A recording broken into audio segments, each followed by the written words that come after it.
We're back. Michele Bachmann, of course, is no stranger to conspiracy theories, and now she's drummed up a new one.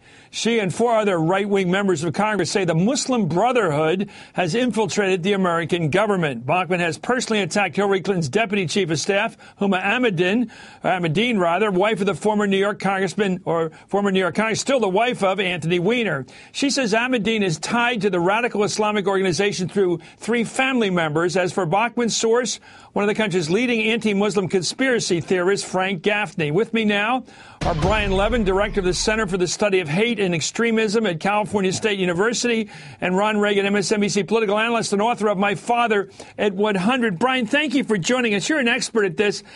Just to get this straight, her entire basis for saying that Huma Abedin, who works very closely to Hillary Clinton, the Secretary of State, is in the Muslim Brotherhood, is based upon something put out by Gaffney, Frank Gaffney, who also says that the logo used for for one of our government agencies actually is a Islamic symbol.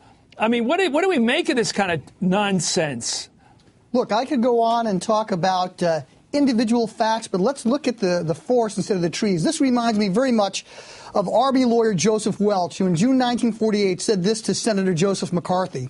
He said, "Let us not assassinate this lad further. Senator, you have done enough. Have you no sense of decency?" And I think that is what we have here with Ms. Abedin. She has a stellar background. She's married to a former New York congressman who is Jewish. She's been in vogue. I don't know many people who have her record of achievement and her public persona who are members of the Muslim Brotherhood. To be sure, there are radicals in the United States. I've just won an investigative journalism award for looking at them.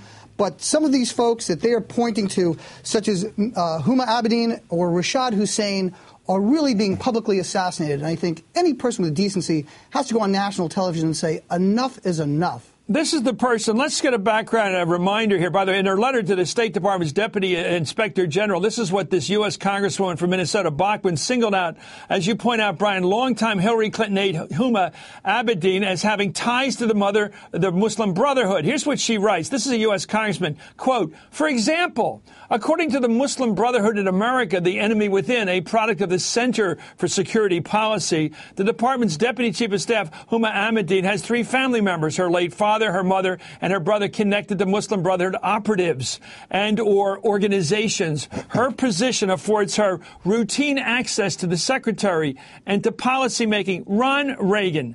This assumption here that anybody would buy this malarkey, that somehow Huma is able to manipulate somebody as sophisticated politically as Hillary Clinton, with all the commitments she's made to the state of Israel, obviously to her country, is somehow being tooled around by the wily nature of Huma Abedin, who's working as a lifetime mole, is crazy talk. Isn't it? Well, if crazy were people, Michele Bachmann would be China, Chris.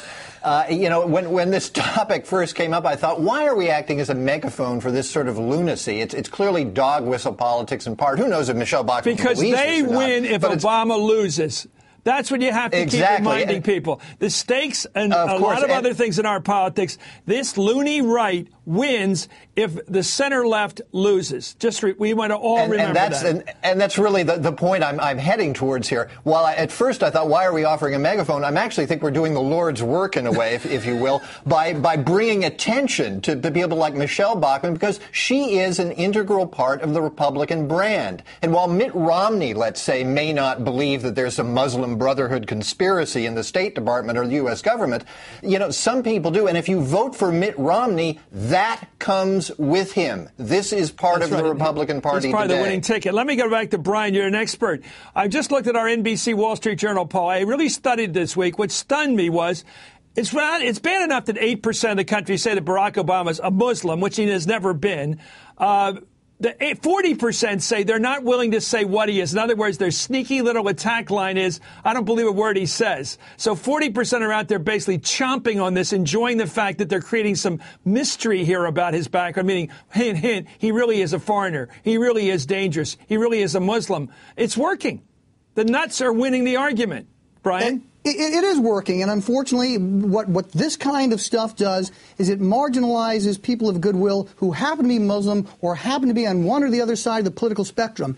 And I think Congress people like Alan West and Michele Bachmann, who point people as either pro-American or anti-American, only if they believe in their particular positions, are doing a great disservice to the electorate. Here's Alan West, by the way, guys. Here's Alan West. We only have a little time. Here's Alan West singling out the communists in our government. Here it is. This is Joe McCarthy reliving.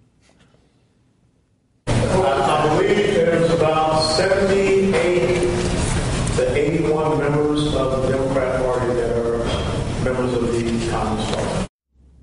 Well, there you have it, Brian. How many communists do you figure in the Congress? I say 0.